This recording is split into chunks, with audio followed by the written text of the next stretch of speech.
Bonjour à tous et bienvenue sur la chaîne pour cette vidéo très particulière encore, particulière parce qu'elle vient nous apprendre, nous donner des informations encore supplémentaires sur ce que vit l'humanité. L'islam fait partie de l'histoire de l'humanité. Les musulmans représentent une partie conséquente, assez importante de l'humanité. Et parler de la révélation sans parler des musulmans, c'est passer quand même à côté de quelque chose d'important. Car ça fait partie du cheminement de l'être humain. Il y a eu plusieurs chemins et l'islam est un chemin. Les musulmans ont emprunté, c'est les personnes qui ont emprunté ce chemin. Alors, j'aurais pu appeler le titre de cette vidéo Musulmans, votre captivité est terminée. Elle aurait pu s'appeler comme ça, cette vidéo. Et c'est très important car, en effet, donc depuis le 3 mars, le 3 mars, avant-hier, si je ne dis pas de bêtises, dans la nuit du 3 au 4 mars, il s'est passé la libération de l'humanité. C'est ma vidéo juste précédente que je vous invite à aller regarder aussi, si vous ne l'avez pas fait, qui est la libération de l'humanité, libération de sa captivité. Sa captivité dans quoi ? Dans le péché, entre guillemets, dans la faute originelle, c'est-à-dire dans sa séparation, dans son éloignement avec Dieu, dans sa séparation avec Dieu. Donc, les musulmans, cette vidéo aurait pu, donc qui s'adresse à vous particulièrement, qui s'adresse aux musulmans particulièrement. Il n'y a pas que les musulmans qui regardent cette vidéo, mais elle aurait pu s'appeler justement pour ça, votre captivité est terminée. Pourquoi ? Parce que maintenant, les musulmans vont avoir, pour ceux qui ont évidemment travaillé, pour ceux qui en ont la volonté, pour ceux qui ont le cœur prêt à ça, la conscience prête à ça, la révélation de Dieu va pouvoir se faire. L'accès à Dieu va être possible maintenant pour les musulmans. Il ne l'était pas jusqu'à maintenant parce qu'il y avait un karma. Je rappelle que l'humanité tout entière a un karma, c'est-à-dire qu'elle s'est éloignée de son essence divine, elle s'est éloignée de sa source créatrice, son Dieu, et cet éloignement a eu des conséquences, ce que l'on appelle un karma, sans parler de punition. Donc l'humanité tout entière a un karma. Je ne suis pas en train de stigmatiser les musulmans, loin de là. J'en avais un aussi, il s'est terminé il n'y a pas très longtemps. Donc c'est pour stigmatiser personne, nous sommes sur le même bateau, le bateau de l'humanité. Et chacun, j'ai envie de dire, porte son petit sac à dos. Et il y a des sacs qui sont un peu plus lourds les uns des autres. Ça fait partie du libre arbitre, du chemin que chacun a pris. Alors oui, la captivité des musulmans est terminée aussi pour ceux qui le souhaitent. Alors, nous allons faire une brève rétrospective de ce qui se passe en ce moment pour les musulmans. Il y a eu la reconnaissance de l'État palestinien, récemment par Emmanuel Macron et d'autres personnes. Et c'est comme si en fait ça avait servi à rien. Donc Israël attaque toujours autant les Palestiniens, ça n'a pas changé, c'est comme si ça avait servi à rien. Il y a eu la guerre ensuite au Liban et maintenant la guerre en Iran. Donc c'est pas comme si le monde musulman est attaqué, car quand ces pays sont attaqués, c'est les musulmans entièrement qui sont touchés dans leur chair. Donc c'est comme ça depuis la nuit des temps. J'ai fait ma part aussi, j'ai été très touchée et je le suis encore, mais aujourd'hui j'en ai le sens et j'en ai fait la guérison aussi, donc c'est plus pareil pour moi. Et c'est pour ça que je peux apporter des informations aux uns et aux autres sur le processus de libération de l'humanité tout entière. Donc en fait, c'est comme si les musulmans étaient stigmatisés, même en Europe, on ne parle que de ça maintenant. Pourquoi ? Parce que jusqu'à maintenant, les musulmans étaient protégés. Ils représentent Ismaël, le fils d'Abraham. Donc ils avaient un dessein, ils avaient une destinée. Donc ils étaient protégés jusqu'à maintenant. Dieu a dit à Abraham, je cite la Bible, qu'il ferait d'Ismaël, en tout cas de sa descendance, une grande nation. Et c'est ce qui s'est passé. Donc le monde musulman s'est expansé, et a été protégé jusqu'à maintenant, mais cette protection maintenant arrive à son terme, et ce n'est pas une punition. Ce n'est pas une punition, nous allons voir, c'est beaucoup plus que ça, c'est un cadeau. Nous allons revenir pour bien comprendre ce qui se passe en ce moment, les guerres qui sont en ce moment et qui touchent le monde musulman. Il y a aussi un détail qu'on m'a rappelé plusieurs fois, dernièrement, c'était l'alignement du carême avec le ramadan. Là aussi, ce n'est pas un hasard. Nous sommes à la fin des temps, nous sommes dans l'année de la révélation de Dieu. Il n'y a aucun hasard dans aucun événement. Tout a son sens, tout a sa signification. Et pour bien comprendre ce qui arrive au monde musulman, nous allons revenir à la Mésopotamie où tout a commencé, c'est-à-dire au Jardin d'Éden. La Mésopotamie, c'est Méso qui veut dire milieu, donc entre deux fleuves, qui est le Tigre et l'Euphrate. D'où vient le nom Mésopotamie. Porte la mémoire en fait du Jardin d'Éden. C'était le siège du Jardin d'Éden d'Adam et Ève. Donc c'est pour ça que cette terre est une terre sacrée, et elle porte la mémoire de la chute d'Adam et Ève, c'est-à-dire de la séparation d'Adam et Ève avec Dieu, et ce que l'on appelle le péché originel. Cela a induit une blessure de séparation, et qui jusqu'à maintenant était cette fameuse tache dont parlent les écrits religieux, cette fameuse blessure en fait que porte toute l'humanité adamique, car donc l'humanité vient d'Adam et Ève, porte la même, ce sont les descendants, porte cette blessure. C'est pour ça, donc la Mésopotamie, c'est le siège aussi des Sumériens. Je vous invite à regarder mes vidéos précédentes aussi, mais je vais faire là aussi un petit résumé. C'est la terre de Sumer, avec les dieux Anunnaki. C'est aussi la terre de Our, le pays Our, qui est le pays d'Abraham, père des 3 religions monothéistes. Donc c'est une terre sacrée où il y a eu une mémoire qui a été héritée par toute l'humanité. Et nous allons venir à l'Iran. L'Iran qui est justement à côté, qui fait partie au sens large de cette terre du milieu des 2 fleuves, de cette terre sacrée des origines. L'Iran est elle aussi reliée à tout ça, puisqu'elle porte cet héritage. L'Iran qui a été la Perse d'autrefois, la Perse qui n'a pas été musulmane, l'islam est arrivé donc avec Mahomet, donc après les califes, et s'est introduit progressivement, ça s'est pas fait d'un coup, progressivement après le 4e calife qui est Ali, le gendre de Mahomet, donc qui s'est introduit progressivement pour devenir ensuite une religion d'État beaucoup plus tard, au XVIIe siècle, de l'Iran. Mais avant, c'était la Perse.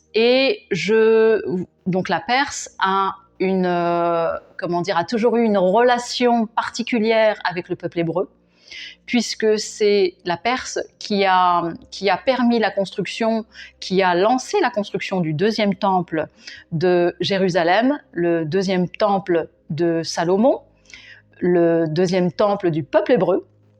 Et la Perse, en fait, et ce qui est l'Iran aujourd'hui, a toujours été le garde-fou d'Israël, en fait. Quand Israël s'écarte de sa mission divine, s'éloigne de Dieu, il y a la Perse qui est là, donc qui est amie quand elle est proche de Dieu et qui devient ennemie quand elle s'éloigne de Dieu, et pour ne pas qu'elle s'expanse, et pour ne pas que ce peuple s'expanse trop dans cette région. Donc l'Iran, la Perse, le garde-fou d'Israël, ça a toujours été comme ça. Et en tout cas, avec le peuple hébreu. Cette particularité, le garde-fou, c'est-à-dire que c'est un peuple qui a la puissance d'arrêter le peuple hébreu s'il va trop loin. Donc la Perse a toujours été une nation puissante. Et c'est pour ça que, en son sein, quand l'islam s'y est introduit, ce n'est pas n'importe quel islam, c'est le chiisme, c'est-à-dire la branche la plus puriste, la plus radicale, la branche directe de Mahomet, qui porte sa descendance, puisque le chiisme se réclame de cette lignée directe dont prétendaient aussi être héritiers les mollahs et le guide suprême d'Iran. Donc ça, c'est une branche radicale, puriste et qui porte la puissance d'arrêter un peuple comme le peuple hébreu qui avait la puissance divine. Donc l'Iran a un rôle très particulier. Et aujourd'hui, l'Iran est attaqué directement. Pourquoi ? Parce que la protection divine est levée sur l'islam. Voilà, il a vécu ce qu'il avait à vivre, il s'est expansé, il a fait ses choix, le libre arbitre, comme tout un chacun sur la terre. Et maintenant, j'avais dit l'année dernière que le sablier, même l'année d'avant, que le sablier était retourné, que maintenant le libre arbitre c'était fini. Quand je dis le libre arbitre est fini, c'est-à-dire que maintenant, c'est le plan de retour de l'humanité à Dieu. Donc le libre arbitre, il reste, mais à l'état infime, c'est-à-dire où on résiste, où on accompagne ce plan divin. Donc l'Iran, qui était le garde-fou d'Israël, Israël aujourd'hui n'a plus besoin de garde-fou parce qu'il est sous la protection des Américains. Il est sous l'aile des Américains. Et si vous regardez un petit peu, vous creusez un peu dans les écrits religieux, c'est l'aigle en fait, hein, c'est l'aigle qui vient protéger sous son aile le peuple hébreu. Donc il n'a plus besoin de garde-fou, maintenant il est sous l'aile des Américains. Donc s'il n'a plus besoin de garde-fou, l'Occident aujourd'hui tente de soumettre l'Iran, mais cette soumission n'est pas une punition, c'est simplement un mécanisme pour que les Iraniens, donc les musulmans les plus purs, les plus puristes, on va dire, les plus purs, je ne sais pas, mais les plus puristes, les plus radicaux, vont pouvoir, donc dans cette souffrance, dans cette soumission qui se transforme en humilité, voilà, Dieu, révèle-toi à moi, c'est ça, hein, pour que le travail, la révélation puisse avoir lieu, la révélation divine. Car jusqu'à maintenant, les musulmans, et particulièrement l'Iran, portaient ce karma, donc n'avaient pas accès à un accès direct à Dieu. Il n'y avait pas d'action directe. Et ça, c'est très clair. Hein. Donc, et c'est par cette domination de l'Occident sur l'Iran que les musulmans peuvent faire ce travail d'humilité. Qu'est-ce qui se passe ? Pourquoi moi ? Etc. Dieu, viens-moi en aide. Si j'ai commis quelque chose qui t'a offensé, je te demande pardon. Voilà, c'est ça le travail de rédemption. Et nous allons voir aussi, c'est ça qui est très intéressant, c'est que c'est le chiisme aussi qui a apporté l'idée du Mahdi, c'est-à-dire le 12e imam, cet imam qui viendrait, qui serait l'imam de la fin des temps, et qui précéderait la venue du Christ, le Rédempteur, le Sauveur.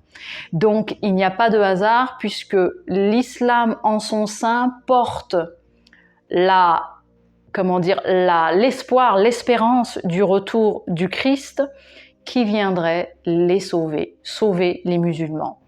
Donc c'est le chiisme qui est l'héritier et qui a propagé l'idée, essentiellement le chiisme, qui a propagé l'idée du Mahdi, le 12e imam. Et ce n'est pas par hasard, ce n'est pas un hasard si c'est l'Iran, la branche chiite de l'islam, qui est aujourd'hui attaquée et en souffrance. C'est pour qu'elle puisse faire ce travail de rédemption par le Rédempteur. Donc, voilà à peu près ce qui se passe en ce moment dans le Moyen-Orient. Et comme je l'ai dit dans la vidéo précédente, il y a cette espèce de miroir qui se passe en Occident, au Venezuela, et donc tous les pays qui sont autour du Venezuela, Cuba, etc., qui vont eux aussi vivre cette oppression pour pouvoir revenir à la révélation de Dieu. Pourquoi? Parce que, donc c'est là que j'en viens à l'Iran. Que représente l'Iran? L'Iran, donc, est l'héritier, si vous prenez la carte, vous avez la Mésopotamie, l'ancien jardin d'Éden, la mémoire en tout cas de l'ancien jardin d'Éden, et l'Iran est juste à côté. Donc l'Iran porte la colère. Voilà, quand Adam et Ève ont chuté, se sont séparés de Dieu, il en est résulté une colère contre Dieu. Voilà, c'est une colère intérieure contre Dieu et une colère intérieure contre soi-même. Et l'Iran porte ce fardeau pour l'humanité tout entière. L'Iran représente, les Iraniens représentent aussi la colère de l'humain, de l'humanité contre Dieu, la colère de l'humain contre l'humain lui-même, pour avoir fauté, entre guillemets, pour s'être éloigné de Dieu. Voilà aussi ce que représente, c'est pour ça que quand on regarde l'Iran et les Iraniens, ils vivent quelque chose, c'est un pays austère où l'homme comme la femme sont soumis à beaucoup de restrictions. Je ne parle pas des dirigeants, mais je parle du peuple en bas. En bas, les hommes comme les femmes souffrent de ce régime autoritaire où les libertés sont très restreintes, même à partir de 18h, on ne peut même plus écouter de musique, etc., etc. Et au niveau symbolique, vous voyez, la femme est en noir et l'homme aussi avec les turbans. Il y a la couleur noire qui est là. Ce sont des symboles, mais ça montre un petit peu l'énergie que portent les Iraniens. Et je rappelle, c'est pas pour stigmatiser les Iraniens, ils portent leur propre fardeau, mais ils portent aussi le fardeau de l'humanité. C'est-à-dire que chaque être humain sur la Terre, quand il regarde l'Iran, c'est sa propre colère contre Dieu qu'il regarde, sa propre colère contre lui-même qu'il peut observer. Voilà, donc c'est un travail, nous sommes tous reliés, le travail des Iraniens permet à l'humanité de se libérer, comme le travail de chaque être humain sur la Terre permet aux Iraniens de se libérer. Voilà pour comprendre énergétiquement ce qui se passe. Je rappelle que le travail que je fais depuis des années, depuis très longtemps, depuis toujours, c'est un travail énergétique. Ce sont des choses qui m'ont été révélées progressivement. Et là, dernièrement, c'était de la nuit du 3 au 4 mars, où l'humanité est libérée de sa captivité de la mémoire du péché originel, et c'est sa blessure de séparation qui est guérie, et de manière planétaire, c'est pour toute l'humanité. Et l'Iran participe à ça. Et c'est pas une punition, c'est une bénédiction, c'est un travail, car l'humain, aujourd'hui, il s'est tellement éloigné de Dieu par le passé que pour revenir à son essence divine et revenir à sa source créatrice, à Dieu, il doit passer par des souffrances. Ce sont toutes les couches qu'il a lui-même construites, tous ces millénaires, donc depuis la chute d'Adam et Ève jusqu'à maintenant. Donc cette souffrance est en fait un chemin rédempteur. Et c'est là que j'en viens, le chemin rédempteur. Il n'y a pas de hasard. Cette année, pour les musulmans, le ramadan coïncide à un jour près au carême. Le carême, qu'est-ce que c'est?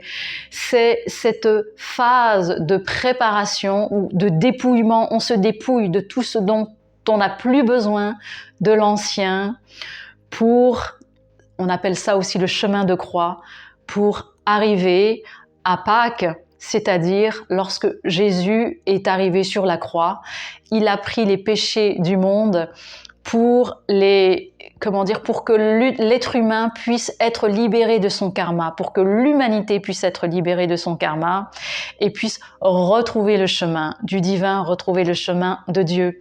C'est ça, Pâques.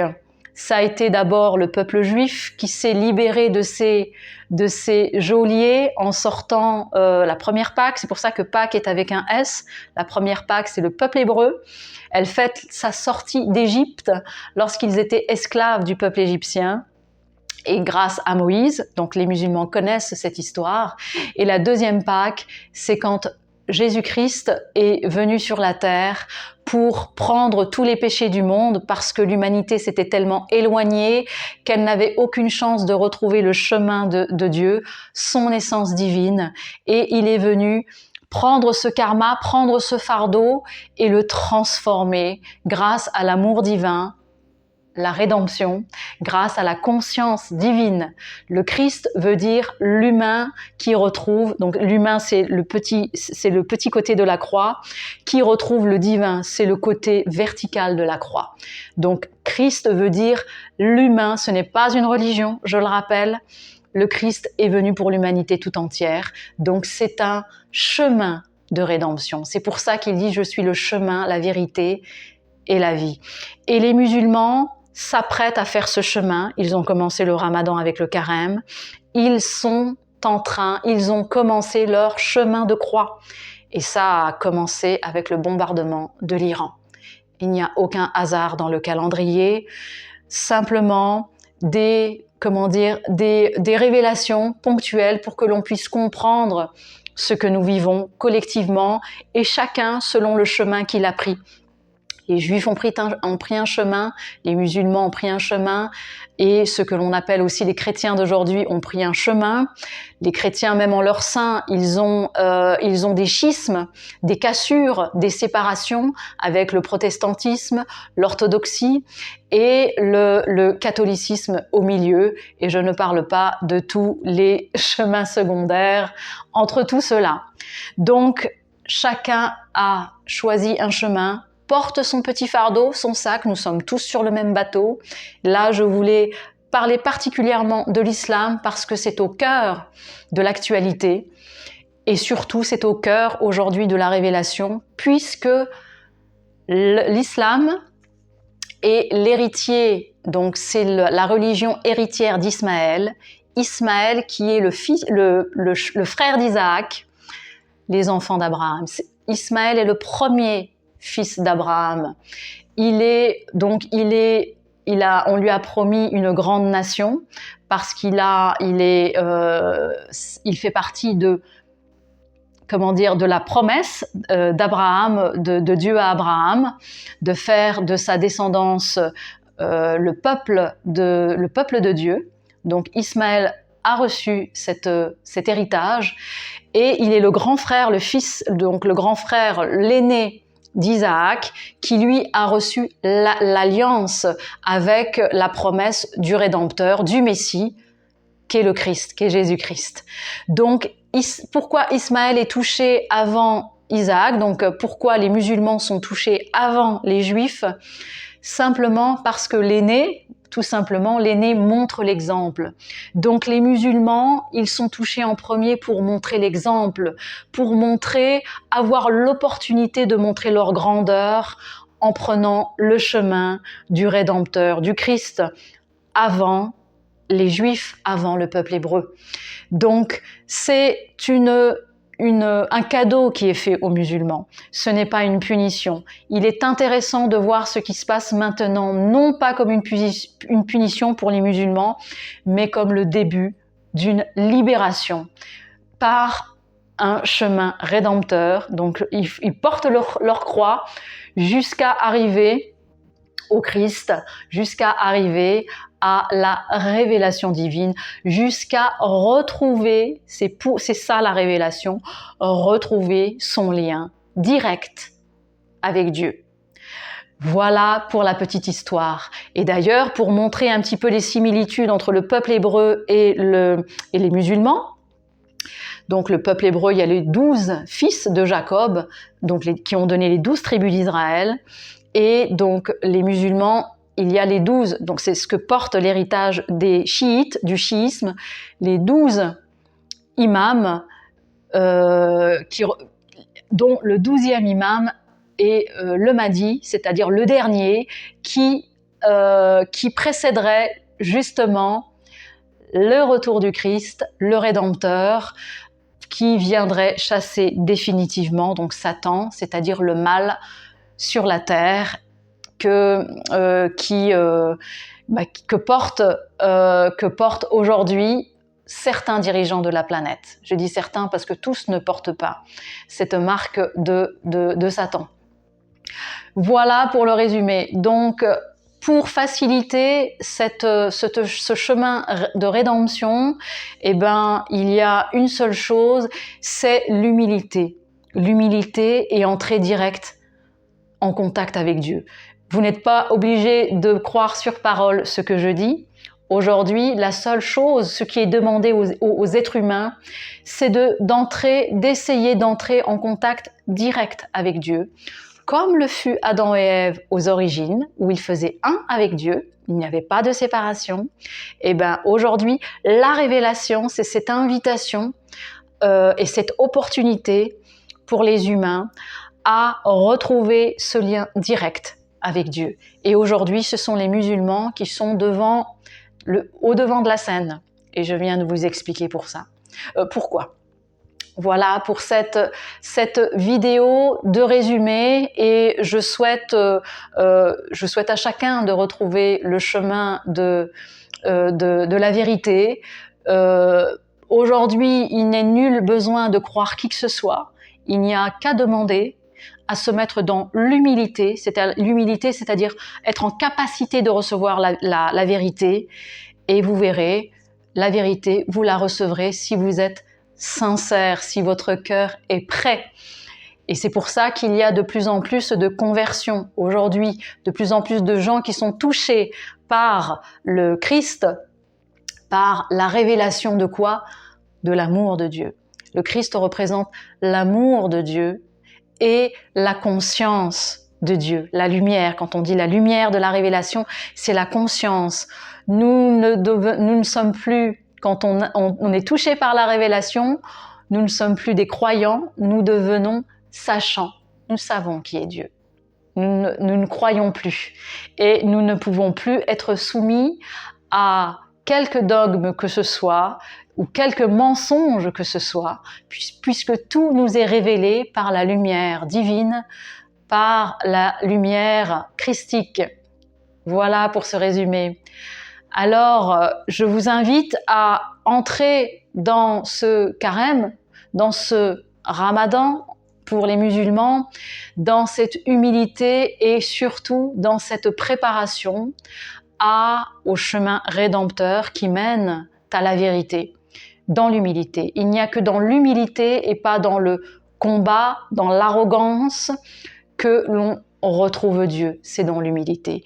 Et aujourd'hui, les musulmans ont l'opportunité de le faire même avant les juifs, comme le frère aîné qui montre l'exemple et qui montre la voie dans l'humilité et dans la gloire de Dieu. Voilà pour ce petit résumé. Alors, à bientôt.